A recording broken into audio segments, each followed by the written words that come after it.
where we left off from today's notes. The initial value is the starting point. So if we were dealing with slope-intercept formula, the initial value would always be b, or the y-intercept, the point where the line crosses the y-axis. Then we've got rate of change. That would be the speed, the dollars per hour, growth per year, etc. The rate of change is always going to be our slope. Alexandria has $20 saved. Has $20 saved is pretty important. That's what we're starting off with. So that would be our initial value. Additionally, she will save $10 every week. This is something that's repeating as time goes on. So this is going to be our slope or rate of change. So initial value, that's going to be $20 or just 20. And then our rate of change, that's going to be $10 per week or just 10. And then our equation, when we plug all of that into our y equals mx plus b, it's going to be y equals 10x plus 20. That means we started with $20, and then for every week that passes, we add on $10 more.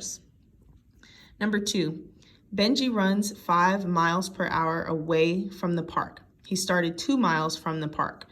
So important pieces of information, 5 miles per hour. This right here, miles per hour, they're telling us that's the rate. He started 2 miles from the park, starting point, 2 miles from the park. So initial value is going to be 2 miles or just 2. And then the rate of change is going to be 5 miles per hour or 5. So the equation is going to be, again, in our y equals mx plus b format. So that would be y equals m, which is 5x, plus our y-intercept, which is 2. All right, so moving on to the problem on the back. Number 1, a cup of water sitting in the sun has 30 milliliters of water. Each hour, 5 milliliters evaporates. Complete the table and graph to show the relationship between hours and milliliters of water. So we're starting with 30 milliliters of water. Each hour, meaning something that happens repeatedly, 5 milliliters evaporates. This word evaporates is pretty important. If you don't know what evaporates means, then you're probably going to end up getting the equation and all of this stuff wrong. Evaporates means that it's going down, it's going away. So we're starting here, and 5 milliliters is taken away from the 30 milliliters every single hour. So complete the table and graph, blah, blah, blah, blah. If we're starting with 30, that means at the beginning, we have 30 milliliters. And that means after an hour, we lose 5. That goes down to 25. After another hour, we lose 5 more, so on and so forth. So after 6 hours, we're left with 0 milliliters of water. So you would just plot this on the graph. This table, we went ahead and created coordinates. So at 0 hours, we started with 30.